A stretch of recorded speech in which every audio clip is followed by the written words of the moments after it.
Hey guys, what's going on? It's Simply Think Dreams here coming at you. I'm going to talk about some misunderstandings that people have concerning government and a Christian's role in regards to government. I wrote up a little thing on it, so if it sounds like I'm reading off a paper, it is because I am reading off a paper and I wrote it up. So I'm going to click up onto that now and I'll read it to you guys. So here it is. I'd like to make the point concerning the law, which many Christians seem to misunderstand to a terrible degree. Many will state that we must obey the law, meaning man's law.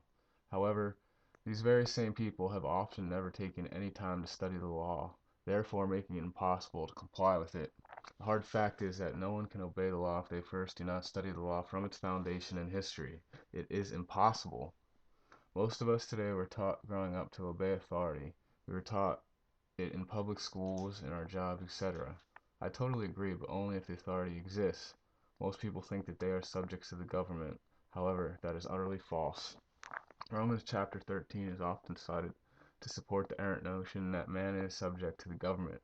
Unfortunately, those who do so act in ignorance of the formation of governments and how governments are formed, especially a republic. They fail to recognize that the source of government is the people themselves. As a result, the government is actually subject to them. The 13th chapter of Romans states, "Let every soul be subject unto the higher powers, for there is no power but of God. The powers that be are ordained of God." We can see clearly from this passage that our Creator is the highest authority. With that authority, He gave us agency in Genesis 1:28, where Moses wrote, "Be fruitful and multiply, and replenish the earth and subdue it, and have dominion over the fish of the sea, and over the fowl of the air, and over every living thing that moveth upon the earth." Here we can clearly see that this passage demonstrates the fact that man gets his authority directly from God. This was way before any governments were formed, so obviously man gets his authority directly from God, and he is a steward who is to carry out the above command. Um, with this authority that was granted to him by his creator, mankind then subsequently used part of it to form government, and that's exactly how a republic was formed. So, under the proper scriptural and historical view, we see that the hierarchy of authority is as follows: one is the creator, the source of all authority; two, mankind, because the Creator gave mankind his authority directly from him in that passage in 128, and told him what to do about his stewardship. And then three is the government, the last furthest under us, because the government was formed by the people with the authority that was given to them by God. And people inherently do not have the authority to control other people. So I can't tell you what to do, and you can't tell me what to do, because neither of us have the authority to do that. So if people don't have that authority, it would be impossible for them to grant that authority to the government when they form the government. So therefore, the government could never have the authority to govern over the people. So this being the case, we can put to rest the false idea of mankind being subject to its governments. The Constitution for the United States of America recognizes this fact and secures our God-given rights. And the Supreme Court also stated that if you do not know your rights, then you don't have any. That's a paraphrase. This statement should wake you up a little bit to where you realize you must learn the law if you desire to be competent as a steward of the Most High. It is a requirement to know that which applies to us, and the law is no exception. So now we can really take a look at Romans chapter 13 and get a better understanding. It says, "Let every soul be subject unto the higher powers, for there is no power but of God. The powers that be are ordained of God." And that's totally true. You know, God created us. He created everything in the universe, the heavens and the earth, all the animals, everything.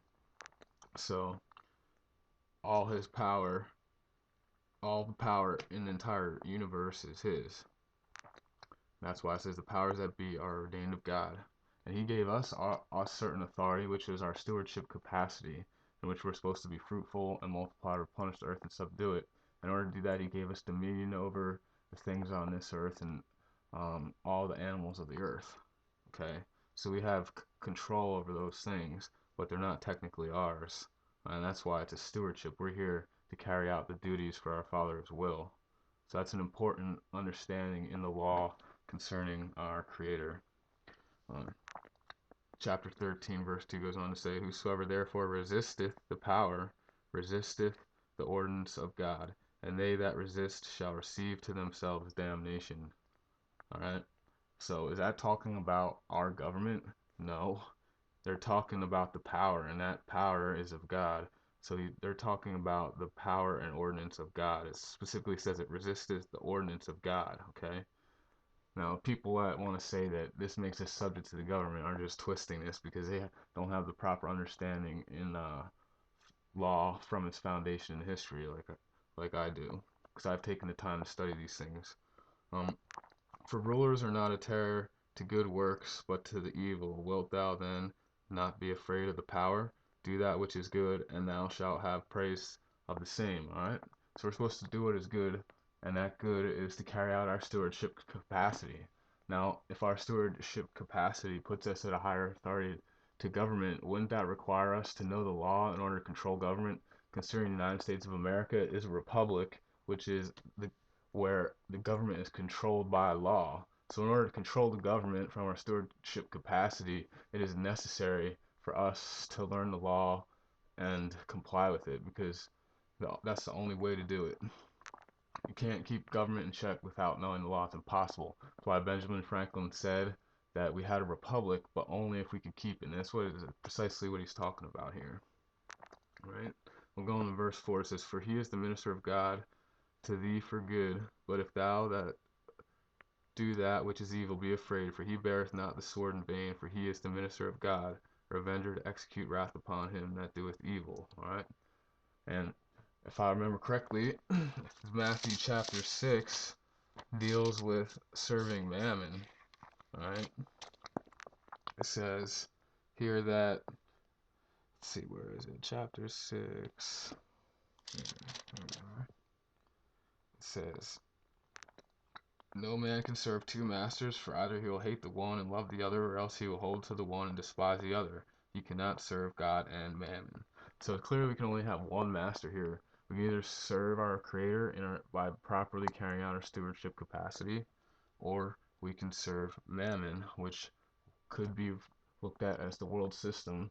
And I have a better idea of what mammon is. Many people think it's money, but mammon uh, could also mean false religion. It involves money, but most of the time people are serving mammon is because of money, and they need to rely on what they perceive as government for that money, and they follow all their ordinances and everything because they don't think they'll be able to get employed without a social security number and all those other types of things. So they end up serving mammon. All right. So, and that last said, so it would be doing evil to serve mammon. So therefore, we see we have to be carrying out our stewardship capacity, which requires us to know the law and control the government. All right. And 5 says, wherefore ye must needs be subject, not only for wrath, but also for conscience sake. So here we're being told that we need to be subject, but again, who are we subject to from the proper standard and perspective? We're subject to the Creator, not to governments. The governments are subject to us. Alright? It says, for this cause pay ye tribute also, for they are God's ministers, attending continually upon this very thing. Well, last time I checked, these powers that be, like people perceive as government, which is actually a corporation, but that's a different, totally entirely different topic. Um, if you're paying tribute to them, those people surely aren't ministers of God. I mean, look at the corporate system today. Those people are promoting atheism through all levels of schooling and everything. They're totally not God's ministers, so paying them tribute doesn't make any sense. That completely falls apart for taxes and whatnot. And it says, verse 7 says, render therefore to all their dues, tribute to whom tribute is due, custom to whom custom, fear to whom fear, honor to whom honor. Alright, many people will say that this requires us to pay taxes and all this and that and everything. Well, I totally agree that we should, but also, if we're to pay taxes, it says to whom tribute is due. custom to whom custom, fear to whom fear. So this scripture is clearly telling us that we need to know whether we actually owe that person tribute or if it's due to them. All right, and the only way to do that is to understand the relationship you have with that authority or person or whatever. Okay. Now, if I contract to to pay a certain tax or to do something else, obviously, then if I voluntarily contracted for that, I'd be required to pay the tax. Um, or if there was any lawful tax that I was required to pay, I would be required to pay it. But the fact is, I've never been able to find a tax that I would be liable for because the tax code is completely incomprehensible. There's multiple evidences for that. You can do a search and find President Obama in a speech tells us that it's too complex for the common man to understand. Secretary of Treasury Timothy Geithner cannot understand it, and he actually testified to that fact in a congressional hearing. You look it up on YouTube to find that he said he didn't pay the taxes that he owed from the IMF because he didn't know that he was required, indicating that he didn't understand. Also, the um, IRS commissioner said in an interview that he used a tax preparer because he found the tax code entirely too complex. And when asked about revising the laws and whatnot to make it more understanding, he said that was Congress's job. So, from all these higher ups, even the IRS, they can't even understand their own code. And by the way, it's passive law, not it's not positive law. It's reflective law. I'm sorry. So it's not actually law. It's just an interpreter, an interpretation of what the law is. So you'd actually have to go back to the authority or an act of some sort that actually authorized what is being codified there, and it's just incomprehensible. And the IRS can't show these laws when they're challenged. So, uh, but if you did owe any tax, then obviously you'd be required to pay that tax. And then it says, verse 8, owe no man anything but to love one another, for he that loveth another hath fulfilled the law. Then he goes into all these other laws that are very reminiscent of the Ten Commandments, and all the other commandments are included in that phrase. So, all of our law today is based off of biblical law, and there's actually a public law that recognizes the Bible as the Word of God and admonishes all men to obey and apply it. Um, let's see, I don't know if I have that public law handy right here. I'll put it up in the comments section. I'll also post the text. I improvised a little bit, but I'll post the text up there so you guys can get the gist of what I wrote. All right. Well, that's about it for now. Just wanted to touch on that topic, and if you guys would like to have any comments or whatever, leave them at the bottom. Take care. Shalom.